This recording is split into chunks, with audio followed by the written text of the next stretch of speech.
Hello friends. हमारे जो first chapter था, इससे जो पहले वाला चैप्टर था जिसका नाम था रेशनल नंबर, उसमें एक क्वेश्चन जो था वो हाफ ईयरली और प्री बोर्ड में जो है काफ़ी इंपॉर्टेंट है।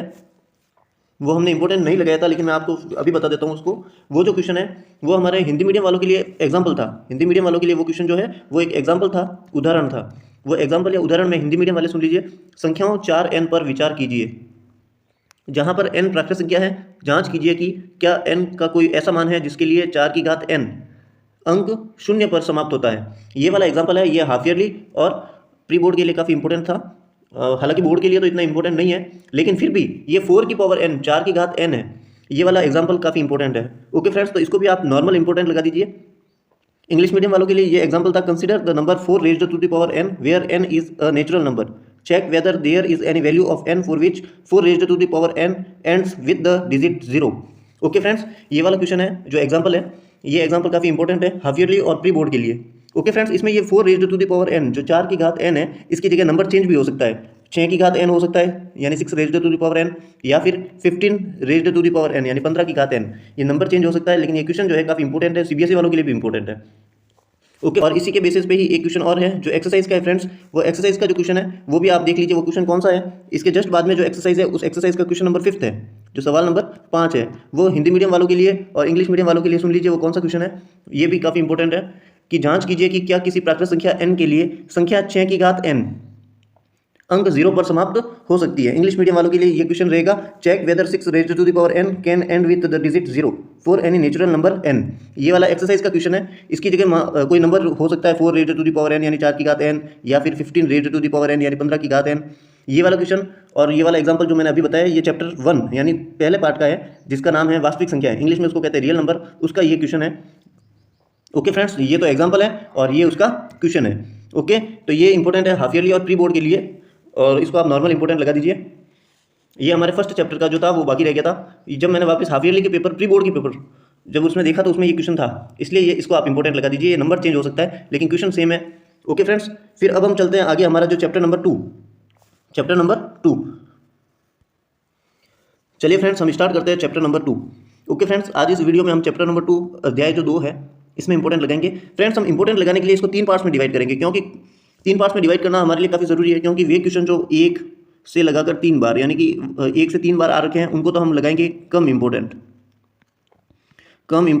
ओके फ्रेंड्स, और जो 4 से लगाकर 6 या 7 बार आ रखे हैं उनको हम लगाएंगे नॉर्मल इंपॉर्टेंट। ओके फ्रेंड्स, और वे क्वेश्चन जो 6 से ज़्यादा बार यानी 6 से ज़्यादा बार आ रखे हैं उनको हम वेरी वेरी वेरी इंपॉर्टेंट लगाएंगे। ओके फ्रेंड्स, हम इस चैप्टर में और आने वाले जितने भी वीडियोस होंगे उन सब वीडियोस में हम जो है इंपॉर्टेंट लगाने का ये सिस्टम रखेंगे। क्योंकि जो 1 से 3 बार आ रखे हैं उनको तो हम नॉर्मल इंपॉर्टेंट, कम इंपॉर्टेंट लगाएंगे। ये सिर्फ आप इंपॉर्टेंट लगा दीजिए, कम इंपॉर्टेंट है, क्योंकि 1 से 3 बार आ रखा है और हर बार रिपीट नहीं होता है। और जो 4 से लगाकर 7 बार आ रखे हैं, 4 to 6 या 7 टाइम्स जो आ रखे हैं, उनको हम नॉर्मल इंपॉर्टेंट लगाएंगे। ओके फ्रेंड्स, ये नॉर्मल इंपॉर्टेंट लगाएंगे। और जो 6 मोर देन 6 टाइम्स, ओके, 6 से ज़्यादा बार आ रखे हैं, जैसे 8 बार, 10 बार, 12 बार, उनको हम वेरी वेरी वेरी इंपॉर्टेंट लगाएंगे। ओके फ्रेंड्स, तो आप ये ध्यान रखना, मैं कम इंपॉर्टेंट बोलूँगा तब आपको ये समझना है कि वो 1 से 3 बार आ रखा है, 1 बार या 2 बार या 3 बार।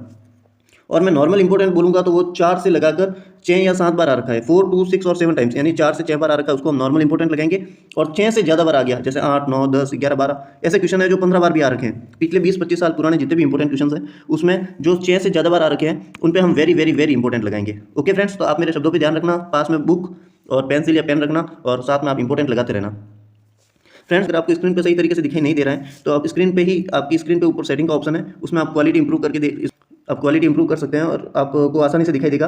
और स्पीड अगर कम या धीरे या फिर आपको तेज़ लग रही है तो वहाँ पे जाके आप स्पीड को बढ़ा भी सकते हैं, घटा भी सकते हैं, उसका भी ऑप्शन जो है आपके सेटिंग में रहेगा। तो इसलिए फ्रेंड्स, आप सेटिंग में जाके नॉर्मल सेटिंग करके आप इस वीडियो को देखिए।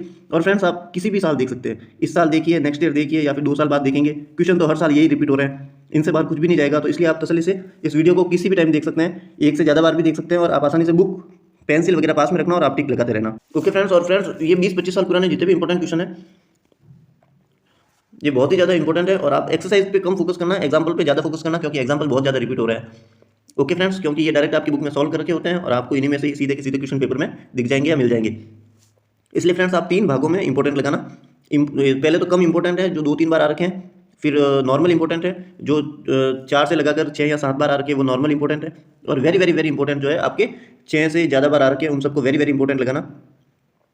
ओके फ्रेंड्स, क्योंकि मैंने हाफ ईयरली, प्री बोर्ड और बोर्ड के हिसाब से जो है ये वीडियो बनाया है, तो ये हर साल के लिए ये वीडियो रहेगा, तो इसलिए आप किसी भी साल में देख सकते हैं, इसलिए हम इंपॉर्टेंट लगा रहे हैं।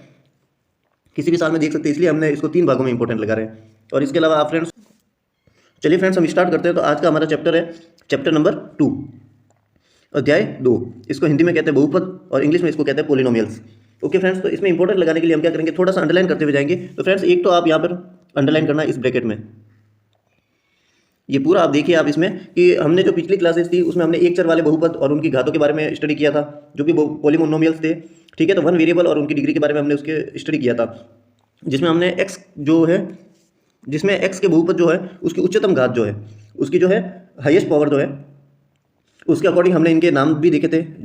पिछले चैप्टर में जो भी चर है, कोई भी चर वेरिएबल एक्स है, उसका कोई भी बहुपद है, उसकी उच्चतम घात यानी कि उसकी जो है हाईएस्ट पावर जो है वो उसकी डिग्री कहलाती है, उस बहुपद की घात कहलाती है, वो degree of polynomial. Okay friends, और अगर किसी की घात 1 है, किसी की पावर 1 है, किसी भी वेरिएबल की पावर 1 है, कोई भी पोलिनोमियल है और उसका वेरिएबल जो x है उसकी डिग्री जो है घात 1 है, तो उस एग्जांपल के लिए ये यहाँ पर लिखा हुआ आपके कि 4x + 2 जो है इसमें x की घात 1 है, फिर 2y² में जो है y की घात 2 है, 5x³ में x की घात 3 है। ये जितने भी घातें हैं तो वो जो है उस पोलिनोमियल की डिग्री यानी कि उसकी बहुपद की घात कहलाती है। और फ्रेंड्स हमने ये भी देखा था प्रीवियस क्लासेज में कि ये जिस भी बहुपद की घात 1 होती है, जिस पोलिनोमियल की जो डिग्री 1 होती है तो वो रैखिक बहुपद यानी कि लीनियर पोलिनोमियल कहलाते हैं, और जिसकी पावर 2 होती है तो वो द्विघात बहुपद कहलाते हैं यानी क्वाड्रेटिक पोलिनोमियल कहलाते हैं, और अगर किसी की पावर 3 हो जाती है तो वो त्रिघात बहुपद यानी कि क्यूबिक पोलिनोमियल कहलाता है। ओके फ्रेंड्स, तो इसको थोड़ा सा स्टडी करना, फिर हम आगे चलते हैं। तो हमारे चैप्टर में जो है द्विघात बहुपद है। ओके, तो द्विघात बहुपद जो है क्वाड्रेटिक है, क्यूबिक तो है नहीं, यानी त्रिघात बहुपद जो है वो हमारे सिलेबस में नहीं है। तो हमारे सिलेबस में क्या है, तो हमारे सिलेबस में है द्विघात बहुपद। ओके फ्रेंड्स, ये द्विघात बहुपद का मतलब होता है जिसकी पावर 2 हो यानी कि जिसकी घात 2 हो। ओके फ्रेंड्स, तो ये जितने भी एग्जांपल्स हैं तो वो सारे द्विघात बहुपद क्या है। तो आपको अंडरलाइन कहाँ करना है, तो अंडरलाइन करने के लिए आपको यहाँ पर अंडरलाइन करना है यदि पी एक्स में कोई बहुपद है और के कोई वास्तविक संख्या है। यहाँ पर आपको अंडरलाइन करना है कि पी एक्स में कोई बहुपद है और के कोई वास्तविक संख्या है, तो पी एक्स में एक्स को के से प्रतिस्थापित करने पर जो प्राप्त वास्तविक संख्या होगी वो पी एक्स यानी कि एक्स के बहुपद का जो है एक्स बराबर के पर मान कहलाती है, और इसे पी के से निरूपित करते हैं। इंग्लिश मीडियम वालों के लिए भी यहाँ पर आपके कुछ लिखा हुआ होगा, इंग्लिश मीडियम वाले भी यहाँ पर अंडरलाइन कर लीजिए, थोड़ा सा स्टडी करना है। If P x is a polynomial in x and if k is any real number then the value obtained by replacing x by k in P x is called value of P x at x is equal to k and is denoted by P k. Okay, अब आपके आगे यहाँ पर लिखा हुआ है बहुपद के शून्यकों का ज्यामितीय अर्थ, geometric meaning of the zeros of polynomial. Okay, तो इसमें आपको इंपॉर्टेंट लगाने के लिए हम इंपॉर्टेंट लगाएंगे, तो सीधा आप इंपॉर्टेंट लगाने के लिए आगे चलते हैं हम। तो आगे यहाँ पर आएगा फ्रेंड्स एक एग्जाम्पल आएगा, वो एग्जाम्पल ही बहुत ज़्यादा इंपॉर्टेंट है इस चैप्टर के लिए।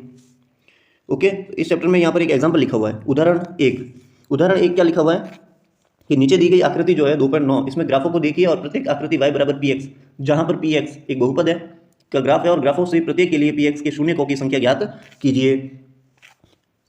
इंग्लिश मीडियम वालों के लिए आपकी क्वेश्चन रहेगा example 1, look at the graph in figure 2.9 given below each is the graph of y is equal to P x where P x is a polynomial for each of the graphs find the number of zeros of P x. Okay, इसको आप important लगा दीजिए क्योंकि ये जो graph है, जितने भी ग्राफ्स है और उसके जो जीरो को फाइंड करना है, तो आप इसको इंपॉर्टेंट लगा दीजिए। ओके फ्रेंड्स, इसको इंपॉर्टेंट लगा दीजिए क्योंकि ये क्वेश्चन जो है आपके ग्राफ का जो क्वेश्चन है वो आपके क्वेश्चन पेपर में जो पेपर होगा उसी में ग्राफ दिया होगा और आपको जो जीरो फाइंड करना है, शून्य ज्ञात करना है, तो इसलिए आप इसको इंपॉर्टेंट लगा दीजिए। फिर हम आगे चलते हैं। तो फ्रेंड्स यहाँ पर एक्सरसाइज है, ये एक्सरसाइज है प्रश्नावली 2.1, एक्सरसाइज 2.1। इसमें एक्सरसाइज 2.1 जो है इसको आप बिल्कुल भी मत कीजिए। ओके फ्रेंड्स, इसको आप बिल्कुल भी मत कीजिए क्योंकि जो हमने एग्जाम्पल देखा है इसके जस्ट ऊपर का, वो एग्जाम्पल ही आप देख लीजिए और आपकी जो है समझ में आ जाएगा वैसे, तो इसलिए ये एक्सरसाइज आपको करने की जरूरत नहीं है, आप इसको मत करना। इस एक्सरसाइज की जगह आप एग्जाम्पल 1 कर लेना, जो इसके जस्ट ऊपर का एग्जाम्पल है, ये वाला एग्जाम्पल, तो ये वाला एग्जाम्पल कर देना आप। ओके, ये वाला एग्जाम्पल कर देना एक्सरसाइज की जगह। ओके, आपको एक्सरसाइज करने की जरूरत नहीं है, एक्सरसाइज बिल्कुल भी मत करना। जो एक्सरसाइज 2.1 है इसको करने की आपको जरूरत नहीं है, इसकी जगह आप एग्जाम्पल 1 करना क्योंकि एग्जाम्पल में ही सारी चीज़ आ जाएगी, तो आपको एक्सरसाइज करने की जरूरत नहीं है। नंबर ऑफ जीरोज फाइंड करना है और ये आपको एग्जाम्पल से ही समझ में आ जाएगा, तो एक्सरसाइज करने की जरूरत नहीं है। चलिए फ्रेंड्स हम आगे चलते हैं। तो आगे आपके यहाँ पर कुछ लिखा हुआ होगा, एक्सरसाइज खत्म होने के बाद में लिखा हुआ है, आपके यहाँ पर लिखा हुआ है किसी बहुपद के शून्यकों और गुणांकों में संबंध, relationship between zeros and coefficient of polynomial. Okay, किस तरीके से ये संबंध ज्ञात करते हैं, तो ये संबंध आप आसानी से एग्जाम्पल के थ्रू समझ लेंगे, और अगर आप चाहे तो स्टडी कर लेना। तो हमारे जो है पोलिनोमियल जो है, जो पोलिनोमियल का स्टैंडर्ड फॉर्म है, वो स्टैंडर्ड फॉर्म है a x square plus b x plus c. इसके जो जीरोज होते हैं वो अल्फा और बीटा होते हैं। ओके फ्रेंड्स, तो इसलिए आपको क्या करना है, हमारा काम इंपोर्टेंट लगाने का है, तो हम सीधा इंपोर्टेंट लगाएंगे। तो इंपोर्टेंट लगाने के लिए हम आगे चलते हैं। तो आगे यहाँ पर लिखा हुआ है एग्जाम्पल नंबर 2। एग्जाम्पल नंबर 2, ये एग्जाम्पल 2 इंपॉर्टेंट है। एग्जाम्पल 2 ये कह रहा है, सब उदाहरण नंबर 2 ये कह रहा है कि द्विघात बहुपद x square plus 7x plus 10 के शून्य ज्ञात कीजिए तथा शून्यकों तथा गुणांकों के बीच के संबंध की सत्यता की जांच कीजिए। इंग्लिश मीडियम वालों के लिए ये एग्जांपल रहेगा आपके, find the zeros of the quadratic polynomial x square plus 7x plus 10 and verify the relationship between the zeros and the coefficients. Okay, ये वाला आप जो है वेरी वेरी वेरी इंपॉर्टेंट लगा दीजिए। ओके, ये वाला आप जो है वेरी वेरी वेरी इंपॉर्टेंट लगा दीजिए। फिर हम आगे चलते हैं। तो आगे यहाँ पर फ्रेंड्स एग्जांपल नंबर 3 है, उदाहरण 3 है। हिंदी मीडियम वाले इसको सुन लीजिए। बहुपद एक्स स्क्वायर माइनस 3 के शून्य ज्ञात कीजिए, शून्यकों और गुणांकों के बीच के संबंध की सत्यता की जांच कीजिए। हिंदी मीडियम वालों के लिए सुन लीजिए, बहुपद एक्स स्क्वायर माइनस 3 के शून्य ज्ञात कीजिए और शून्यांकों तथा गुणांकों के बीच के संबंध की सत्यता की जांच कीजिए। इंग्लिश मीडियम वालों के लिए ये क्वेश्चन है, find the zeros of the polynomial x square minus 3 and verify the relationship between the zeros and the coefficients. इसको आप फ्रेंड्स नॉर्मल इंपॉर्टेंट लगाइए। ओके, देखिए फ्रेंड्स, अगर आपने कुछ नहीं पढ़ा है तो आप वेरी वेरी वेरी इंपॉर्टेंट पहले कीजिए, फिर उसके बाद में नॉर्मल इंपॉर्टेंट कीजिए और फिर आप कम इंपॉर्टेंट जो है उसको कीजिए। ऐसा इसलिए बोल रहा हूँ क्योंकि क्वेश्चन सारे इंपॉर्टेंट है, 1-2 बार भी आ रखे हैं, 10-15 बार भी आ रखे हैं, तो फिर हमारा काम इंपॉर्टेंट लगाने का। फिर आप कहेंगे कि आपने तो कुछ बोला ही नहीं इसके बारे में और आपने क्वेश्चन पेपर में आ गया। तो इसलिए फ्रेंड्स आपको ये नॉर्मल इंपॉर्टेंट है, एग्जांपल नंबर 3। ओके, तो एग्जांपल नंबर 3 जो है एक्स स्क्वायर माइनस 3 वाला है और ये नॉर्मल इंपॉर्टेंट है। आप सबसे पहले वेरी वेरी वेरी इंपॉर्टेंट लगाइए और उन्हीं को सॉल्व कीजिए। आप सबसे पहले वेरी वेरी वेरी इंपॉर्टेंट को सॉल्व कीजिए, उसके बाद में नॉर्मल इंपॉर्टेंट, उसके बाद में कम इंपॉर्टेंट को।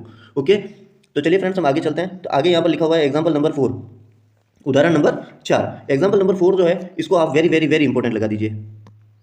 एग्जांपल 4 जो है, एक द्विघात बहुपद ज्ञात कीजिए जिसके शून्यकों का योग तथा गुणनफल क्रमशः -3 और 2 है। ओके, इंग्लिश मीडियम वालों के लिए ये क्वेश्चन रहेगा, find a quadratic polynomial the sum and product of whose zeros are -3 and 2 respectively. ये वाला आप very very very very important लगा दीजिए। ओके फ्रेंड्स, फिर हम आगे चलते हैं। तो आगे है एग्जांपल नंबर 5।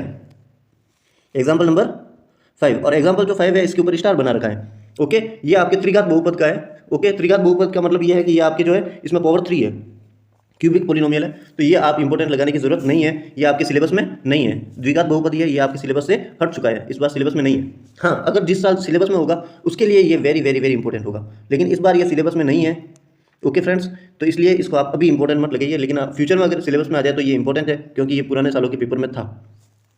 ओके, तो इस साल के लिए ये इंपॉर्टेंट नहीं है। चलिए फ्रेंड्स हम आगे चलते हैं। फ्रेंड्स, अब ये है हमारे एक्सरसाइज 2.2, प्रश्नावली 2.2। अब इसमें इंपॉर्टेंट लगाने के लिए क्या है, तो ये एक्सरसाइज बहुत ही ज़्यादा इंपॉर्टेंट है फ्रेंड्स। तो ये एक्सरसाइज, सवाल नंबर 1, निम्न द्विघात बहुपदों के शून्य ज्ञात कीजिए और शून्यकों तथा गुणांकों के बीच संबंध की सत्यता की जांच कीजिए। क्वेश्चन इंग्लिश मीडियम वालों के लिए, find the zeros of the following quadratic polynomials and verify the relationship between the zeros and the coefficients. इसके ऑल पार्ट्स यानी कि इसके सारे भाग इंपॉर्टेंट हैं। ओके फ्रेंड्स, तो आप इसके जितने भी सारे भाग हैं आप उन सबको सॉल्व कीजिए, क्योंकि ये question very very very important है। वेरी वेरी इंपॉर्टेंट इसलिए बोल रहा हूँ क्योंकि ये 6 बार आ रखा है, और 6 बार आ रखा है इसलिए मैं वेरी वेरी वेरी इंपॉर्टेंट बोल रहा हूँ। और इसमें 6 बार में 4 बार तो इसका सेकंड नंबर पार्ट जो है दूसरा भाग आ रखा है, 4s square minus 4s plus 1 यानी 4s square minus 4s plus 1। ये वाला क्वेश्चन 6 टाइम आ रखा है, 6 बार आ रखा है। हाँ, इसमें आपके जो है वेरिएबल जो है s की जगह x भी लिख सकते हैं, जैसे कि 4x square minus 4x plus 1 यानी 4x square minus 4x plus 1। नहीं, ये वेरिएबल जो है s की जगह x लिखा हुआ है, और ये अकेला 4 बार आ रखा है, इसलिए आप इसको इंपॉर्टेंट लगा दीजिए। ये सबसे ज़्यादा बार आ रखा है, 4s square minus 4s plus 1, 4s square minus 4s plus 1, ये अकेला ज़्यादा बार आ रखा है, इसलिए मैंने इसको इंपॉर्टेंट लगाया। और आप इसकी पूरे की प्रैक्टिस कीजिए। और इसके अलावा क्वेश्चन नंबर 2 है, ये भी वेरी वेरी वेरी इंपॉर्टेंट है। इसके ऑल पार्ट्स, इसके भी सारे भाग इंपॉर्टेंट है, इसके लगभग सारे भाग आ रखे हैं। क्वेश्चन नंबर 2 हिंदी मीडियम वाले सुन लीजिए, एक द्विघात बहुपद ज्ञात कीजिए जिसके शून्यकों के योग तथा गुणनफल क्रमशः दी गई संख्या है। इंग्लिश मीडियम वालों के लिए ये क्वेश्चन है, find a quadratic polynomial each with the given numbers as the sum and product of its zeros respectively. तो ये वाला क्वेश्चन है, इसके ऑल पार्ट सारे भाग इंपॉर्टेंट है। कहने का मीनिंग ये है कि 2.2 जो प्रश्नावली है इसमें सवाल नंबर 1 और सवाल नंबर 2, क्वेश्चन 1 और क्वेश्चन 2 दोनों इंपॉर्टेंट है। ओके फ्रेंड्स, आगे यहाँ पर लिखा हुआ है सारांश। क्या लिखा हुआ है? सारांश। इंग्लिश मीडियम वालों के लिए समरी लिखा हुआ है। तो आपने पूरा चैप्टर अगर इसको पढ़ लिया है तो इस जितने भी इसके ये समरी में लिखे हुए हैं तो आप इनको अच्छे से स्टडी कीजिए। और अगर आपको पूरे में से पूरे मार्क्स लाने हैं तो कम इंपॉर्टेंट, नॉर्मल इंपॉर्टेंट और वेरी वेरी वेरी इंपॉर्टेंट को सबको पढ़ना होगा। और आसानी से, ज़्यादा क्वेश्चन है नहीं। और फ्रेंड्स, इंपॉर्टेंट लगाना बहुत ज़रूरी था, कम इंपॉर्टेंट भी लगाना ज़रूरी था, क्योंकि अगर आ गया तो फिर आप कहेंगे इंपॉर्टेंट लगवाया नहीं, तो इसलिए हमने इसको इंपॉर्टेंट में लिख दिया। चलिए फ्रेंड्स, इस चैप्टर में जितने भी इंपॉर्टेंट है वो तो हमने इंपॉर्टेंट लगा दिया है। इस वीडियो में। बाकी हम जो अगला जो चैप्टर होगा दो चर वाले रैखिक समीकरण युग्म, दो चर वाले रैखिक समीकरण युग्म जो है, तो वो हम जो है लीनियर इक्वेशन वाला चैप्टर जो है नेक्स्ट वीडियो में देखेंगे। इस वीडियो के लिए आप इतने इंपॉर्टेंट है और आप इसकी बार बार प्रैक्टिस कीजिए, इसको बार बार जो है सॉल्व करते रहिए। ये क्वेश्चन लगभग लगभग सारे एग्जाम में आ रखे हैं, तो इसलिए आप इन्हीं की बार बार प्रैक्टिस कीजिए। और फ्रेंड्स अगर मार्क्स पूरे में से पूरे लाने हैं इस चैप्टर के इंपॉर्टेंट क्वेश्चन के, तो फिर आप इनको सारे क्वेश्चंस को सॉल्व करना होगा। और मैंने इस वीडियो के शुरू में ही मैंने फर्स्ट चैप्टर जो रियल नंबर है 4 raise to the power n 4 की घात n जो एग्जाम्पल था, और 6 रेज़ टू दी पावर जो है n है जो 6 की घात n है, वो उसी के ही बाद वाली एक्सरसाइज में था, तो उसको भी आप इंपॉर्टेंट लगा दीजिए। और इस चैप्टर में जो इंपॉर्टेंट लगाए हैं उम्मीद करता हूँ आपने इंपॉर्टेंट लगा दिए होंगे, और आप इन्हीं की बार बार प्रैक्टिस कीजिए और सॉल्व करते रहिए। ओके फ्रेंड्स, और अगर आपको वीडियो पसंद आया तो वीडियो को लाइक कीजिए, और चैनल पर फर्स्ट टाइम विजिट कर रहे हैं, चैनल पर पहली बार देख रहे हैं वीडियो, तो आप चैनल को सब्सक्राइब भी कीजिए। इसके अलावा अपने फ्रेंड्स को भी शेयर कीजिए, ताकि वो भी इंपॉर्टेंट लगा कि इनकी बार बार प्रैक्टिस करके अच्छे से अच्छे मार्क्स ले आए। ओके फ्रेंड्स, इस वीडियो में आज के लिए इतना ही। बाकी हम जो है लीनियर इक्वेशन रैखिक समीकरण वाला जो है नेक्स्ट चैप्टर अगले वीडियो में हम इंपॉर्टेंट लगाएंगे।